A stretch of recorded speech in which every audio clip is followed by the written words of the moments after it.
오늘은 사도행전 13장 21절에서 23절 말씀 가지고 22절에 성경에 나타나고 있는 내 마음에 합한 사람이다. 요즘 개혁개정에는 내 마음에 맞는 사람이다 이렇게 바꿔놨죠. 내 마음에 합한 사람이다. 내 마음에 합한, 하나님 마음에 합한 사람이에요.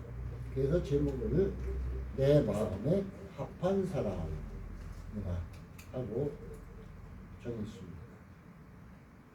사람끼리 서로 마음을 통하기도 쉽지 않습니다.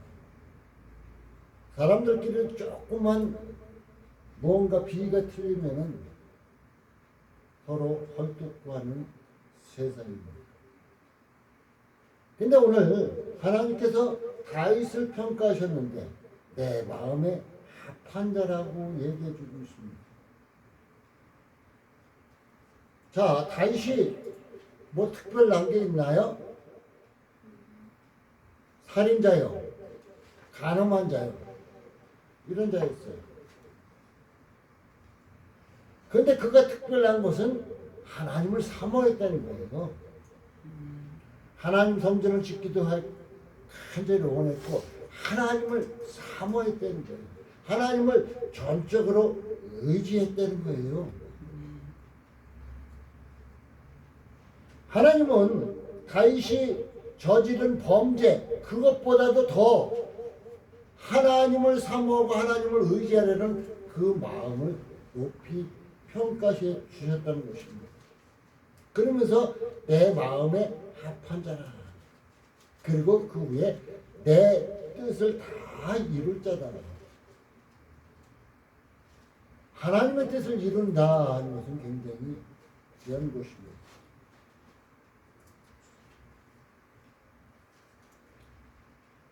왜 한국이 이렇게 정치하는 사람들이 어지러울까요? 대통령은 아집이 고집이 세고 야당 대표는 거짓말에 거짓말을 계속 대고 근데 그것도 다 하나님의 뜻이 있어요. 예?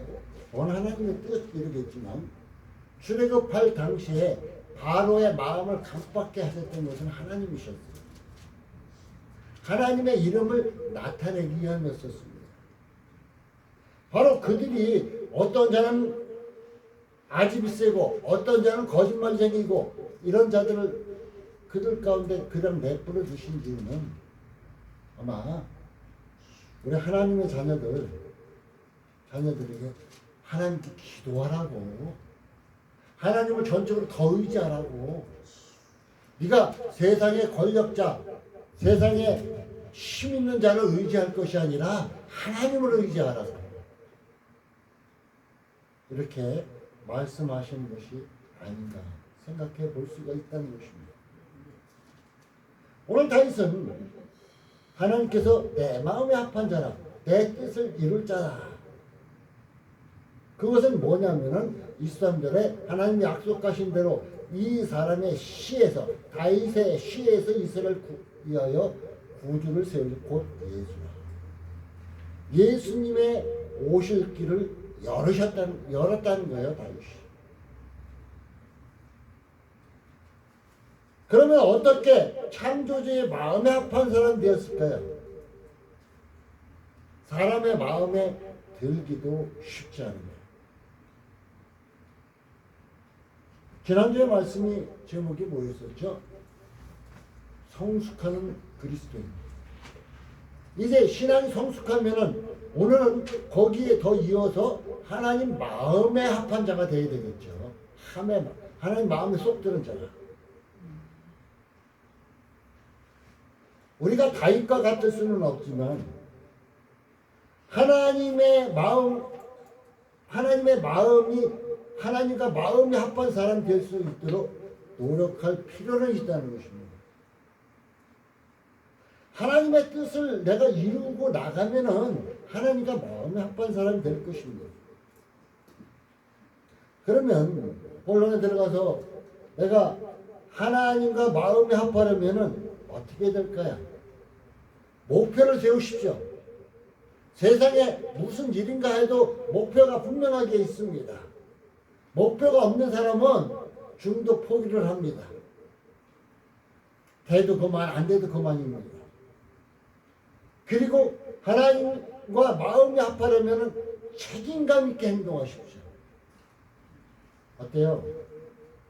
우리 권사님들 얼마 전에 함께 공부했던 목사 안수를 받은 한 분의 목사님을 보니까 어때요? 그분이 그 목사라는 그 직에 딱 올라서고 나니까 벌써 책임감 있게 모습이 달라 보이잖아요. 바로 이렇게 우리는 책임감 있게 행동하라는 것입니다. 지난주에도 말씀하셨지만 예수를 닮아야 됩니다. 우리는.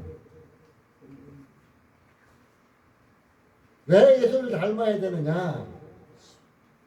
예수님은 세례 받을 때에 또한 변화산상에서 하늘의 소리가 들리는데 내가 기뻐하는 자다고 소리가 들렸습니다. 그 말씀은 하나님이 기뻐하신다 또는 하나님 마음이 합한다, 통한다 얘기입니다. 우리는 작은 예수가 되도록 기도하고 노력해야 한다는 것입니다. 하나님이 기뻐하시는 자가 되기 위해서는 어떻게 해야 되느냐? 변화의 목표를 세워야 돼요. 변화의 목표. 내 모습 그대로 갖고는 절대로 안 돼요. 내가 변화되어야 돼요. 자, 다윗은 밧세바를 간음하고 그 남편 우리아를 전쟁터에 몰아넣어 죽게 한 후에 그는 편안하게 살았어요. 그런데 나단 선지자를 통해서 그가 책망을 받고 난 후에 그는 회개했어요. 눈물이 번복되고 회개했어요. 돌이켰어요. 우리도 그런 회개가 필요합니다. 누군가 잘못된 걸 지적했을 때 그래 남들도 하는 데고 그것 정도야 이것 정도야 괜찮잖아. 우리는 무시하고 넘어갈 때가 많습니다. 변화의 목표를 세우는데 필요한 것이 고쳐야 할 것이 있어요. 각자 다 있어요. 목사님 나에게도 고쳐야 할 것이 많이 있어요. 또 못 고친 것이 절대로 3살 버릇이 80까지 간다는 우리 예수 속담이 있듯이 못 고친 것이 있어요. 그런데 이거 변화의 목표로 세우면서 그럼 어떻게 해야 되느냐? 우리의 마음에는 내 소리가 아닌 신앙 양심이 작동해야 되는 거예요. 신앙 양심이. 난 하나님의 자녀인데, 나는 예수 믿는 사람인데, 난 천국 갈 사람인데, 신앙 양심이 작동해야 한다는 거예요. 근데 그 신앙 양심이 무엇이 중심이 되냐면은 하나님 말씀 중심이 돼요.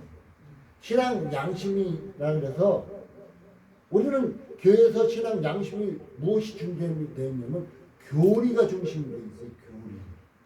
교리. 교회 다니려면 무엇하면 안 된다, 무엇하면 안 된다, 무엇하면 안 된다. 막 하면 교리가 되었어요.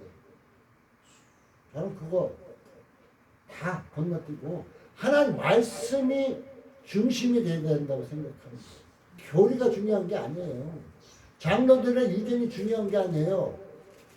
장로교, 침례교, 감리교 그 교리가 중요한 게 아니에요.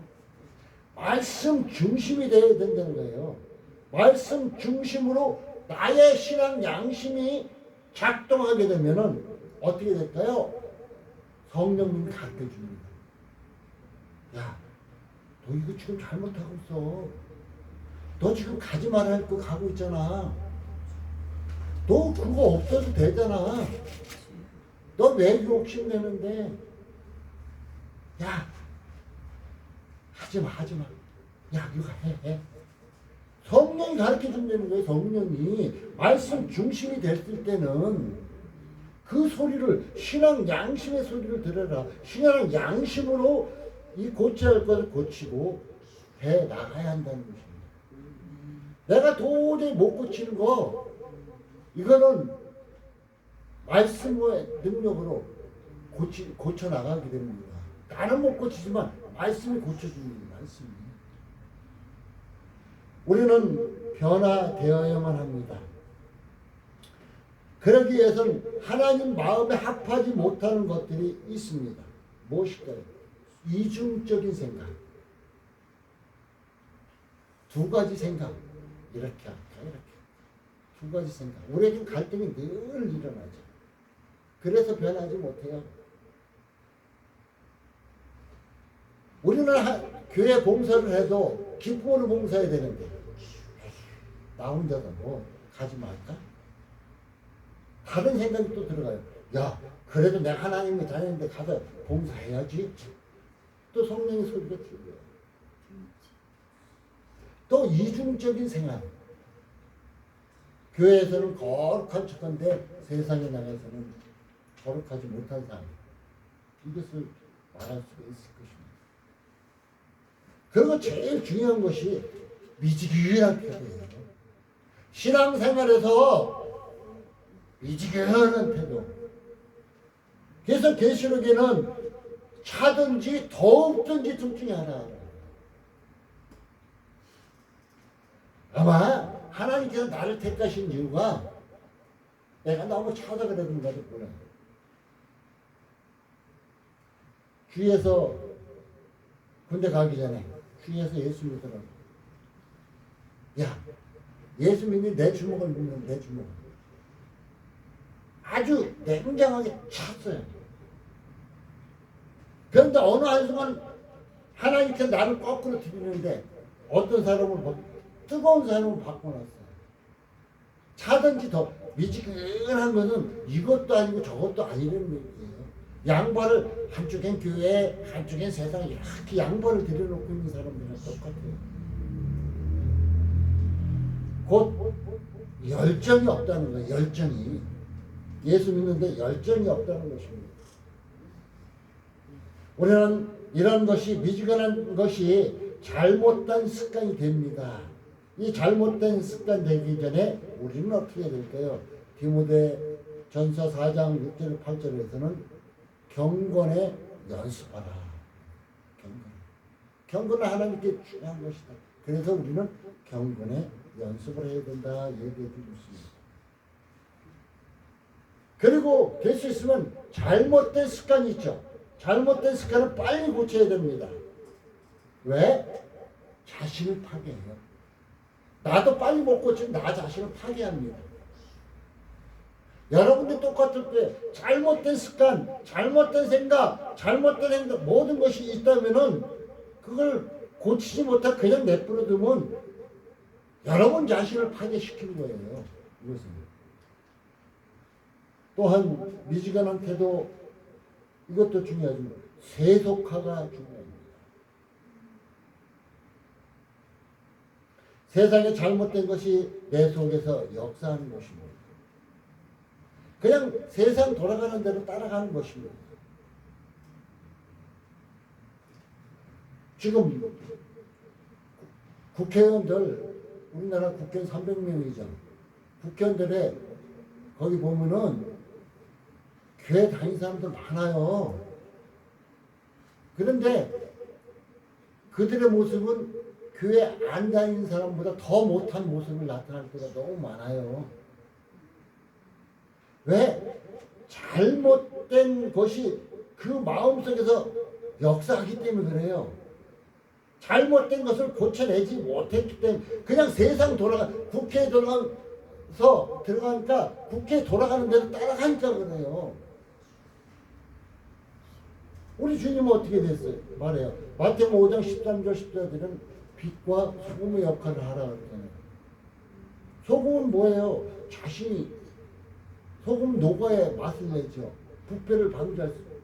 국회에 들어간 예수 믿는 사람들 자기가 녹아서 그들에게 부패가 나라가 부패되는 걸 방지시키고 맛을 내는 인생이 되면 얼마나 좋겠어요.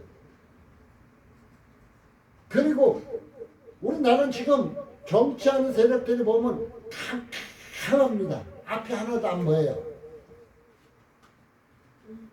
우리 대통령은 대통령대로 아집이 너무 세고, 야당 대표는 여의도 대통령이 나오면서 거짓말 끝까지 거짓말, 아주 암흑이 세대예요. 지금 우리나라가 암흑이 세대예요. 그에도 또한 세습으로 또한 자기의 뒷주머니 챙기기 급급한 것이 우리 교회의 현실이기도 합니다. 교회조차도 암흑으로 짙어 있어요. 또한 교회가 어떻게 변해야 되고 있어요? 사회주의 사상을 가지는 변화된 사상을 갖고 있어요. 예수 중심적이 아닌 사회주의 사상을 가지는 이런 목회자들이 너무너무 많이 파헤치고 있다는 것입니다. 그러니까 나라도 깜깜하고 교회도 깜깜한 세상이 됐어요. 그러면 어떻게 돼요? 여러분, 옛날에 호롱불 아시나요? 기름 넣고 심지를 세우는 불. 그거 보면은 처음에 옛날에는 이게 유리를 씌워갖고 들고 다니고 있었지만 집안에서는 이렇게 쬐까맣고 심지 하나 있어갖고 등이 있었죠. 근데 그 방에다 켜놓으면 방안이 환합니다. 방안이 환해요. 그게 멀리까지 빛을 못 가요. 그러니까 여러분 각자 있는 곳에서 그 주위를 밝히면 되는 거예요. 그 주위를 빛은. 그러면 그 빛이 점점 모이면은 넓게 비치겠죠. 저 무주의 반딧불 축제 때 가보면은 반딧불이 수만 마리가 바짝바짝하면 환합니다. 그 조그마한 반딧불 하나가 조그마한 빛을 비치는데 바짝바짝합니다. 우리도 그냥 우리가 이 대한민국을 환하게 비출 생각하지 말고 내 주위를 밝게 비치는 거예요. 내 주위를 맛을 내게 하고 부패를 방지게 하는 이 역할을 우리에게 하나님은 감당하라고 말씀하시는 것입니다. 세속화 되지 마십시오. 그리고 또 한 가지, 이 예수 믿는 사람들 내가 상담하다 보면 이거 있어요. 이거. 마음속에 숨은 죄. 아, 목사님, 나 이렇게 생각하는데 잘하고 있잖아요. 네, 잘하고 있죠. 근데 대화하다 그 마음을 끄집어내면은 자기가 몰라요. 알고 있는 사람도 있지만 그 마음속에 품고 있는 죄를, 나쁜 생각을 몰라요. 우리 주님은, 우리 인간들은 겉으로 나타나는 죄를 막 지시하고 하죠. 근데 우리 주님은 마음에 있는 죄를 다스리고 얘기하고 있어요. 마음. 그래서 저는 하나님 말씀 듣다 보니까 어떤 사람하고 대화하다가 말다툼이 일어나고 그러면은 에이 이걸 갖고 뭐 그러냐고 막 뭐라고 이걸 갖고 뭐 그래. 그럼 서로 저거가 야 원인이 뭐냐? 나는 얘기해. 원인이 뭐냐? 원인이 어디서부터 일어났냐? 한번 파악해보자. 얘기를 합니다. 왜? 그 결과를 상대방에게 나쁘게 들었죠. 원인은 나로부터 시작되면 내가 잘못된 거예요. 내가. 원인이 나서 그 원인이 나로부터 말미암았다는 거예요. 근데 우리는 이거 생각 안 하잖아요. 결과는 뭐죠? 결과. 그래서 마음속에 숨은 죄, 용서 못하는 것, 탐욕, 욕심, 자신의 뜻과 생각 이런 것이 우리에게 너무 숨어있다는 것입니다. 남은 배려할 줄 모르고 자신을만 생각하고 있다는 것입니다. 그래서 이런 것을 바꾸려는 열망을 가져야만이 하나님의 마음에 합한 사람이 될 수 있다는 것입니다. 이제 변화의 목표를 세웠으면 두 번째로는 성장의 목표를 우리는 세워야 할 것입니다. 성장의 목표. 히브리서 6장 1절에서 2절은 이렇게 우리가 그리스도의 초보를 벗어버리고 죽은 행실을 회개하고 하나님과 대한 신앙과 세례들과 안수와 죽은 자의 부활과 영원한 심판에 대한 교훈의 털을 다시 닦지 말고 완전한 대로 나가라. 완전한 대로. 성장의 목표를 분명하게 세우십시오. 여러분이 세상입니까? 아니면 천국입니까? 그러면은 성장의 목표를 세우기 위해서는 우리는 성경을 배워야 됩니다. 성경을 배워야 돼요.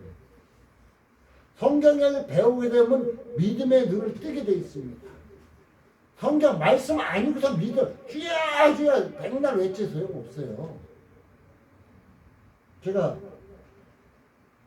우리 사모하고 대화하다가 어떻게 해요? 안타까워하고 있어요.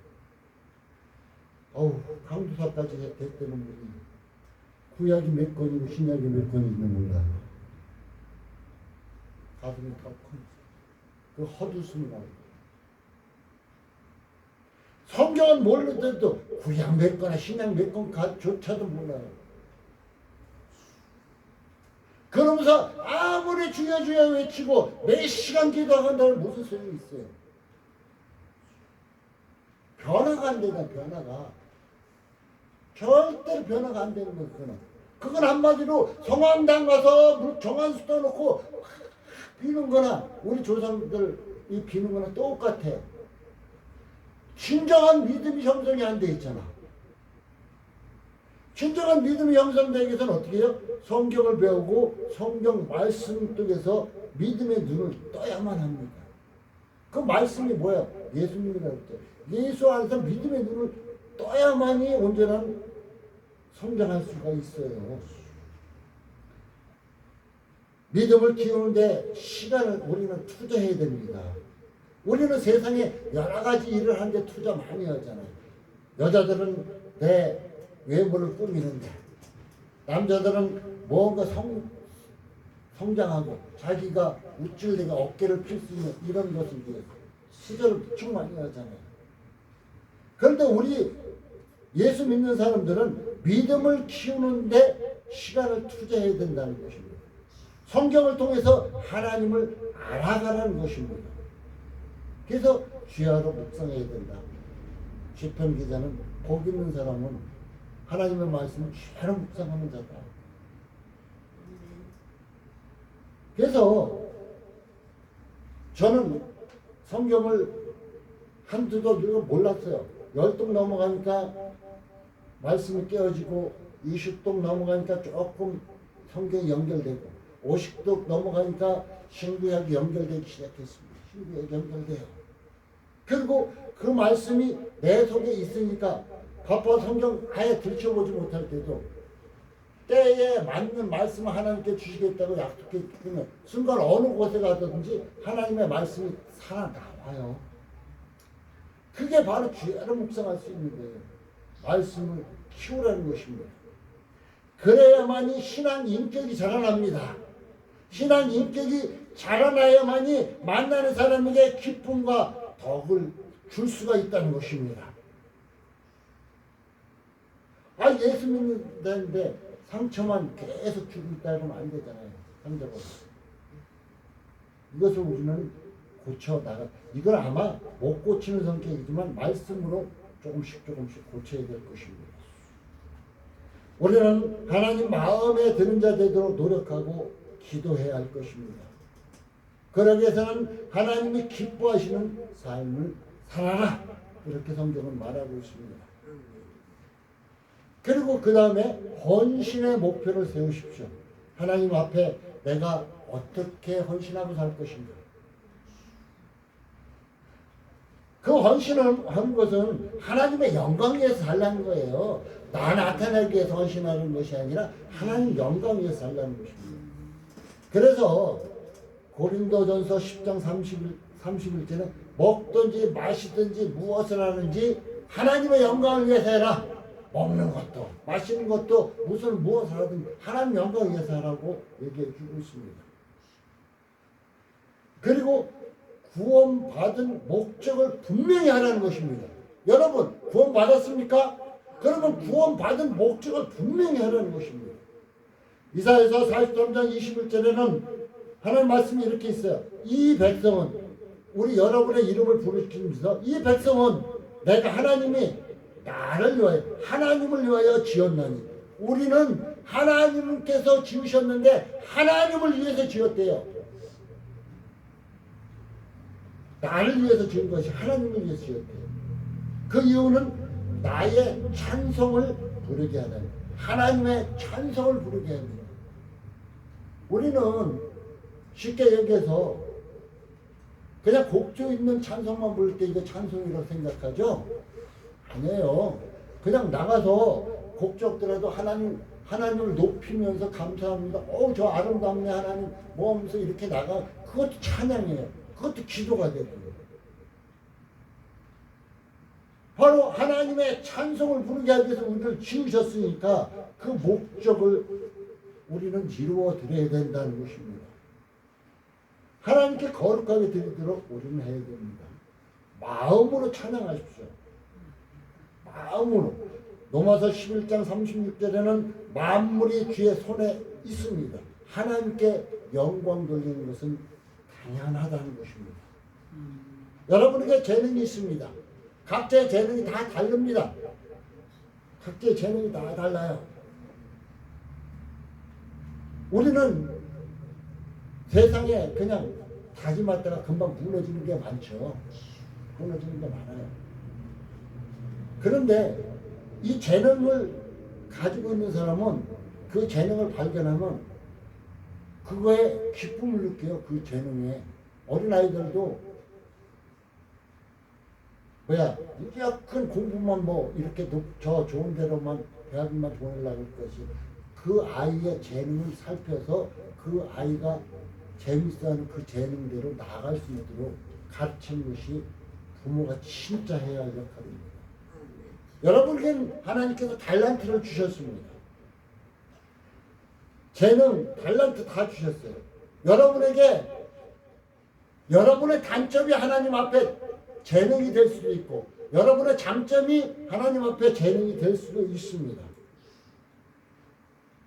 그 재능은 하나님을 기쁘게 해드리라는 거예요. 그 달란트는 하나님을 기쁘게 해드리라는 것입니다. 또한 내가 헌신하고 싶은데, 무엇인가 봉사하고 싶은데 사각지대는 없는 거 살펴보세요.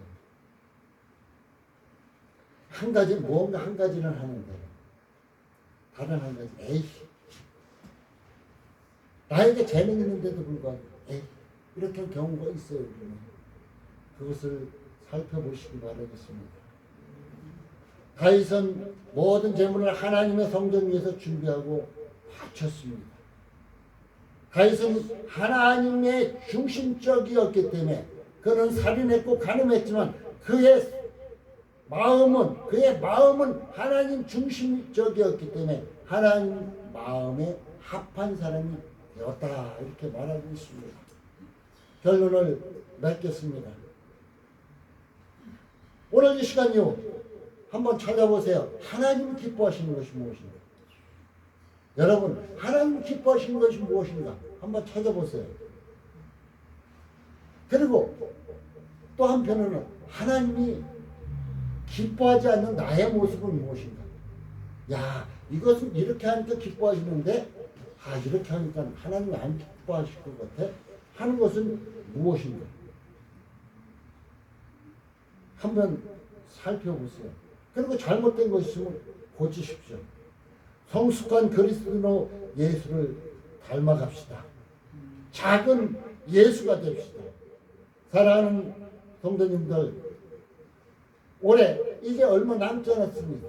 이제 남은 기간 열심을 내어서 믿음 생활함으로 하나님의 마음에 합한 자가 되시기 바라겠습니다.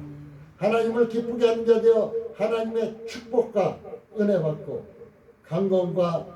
강건의 삶과 축복의 삶을 사는 여러분 삶과 가정 되시기를 예수님의 이름으로 축복합니다. 아멘. 기도합니다. 하나님 감사합니다.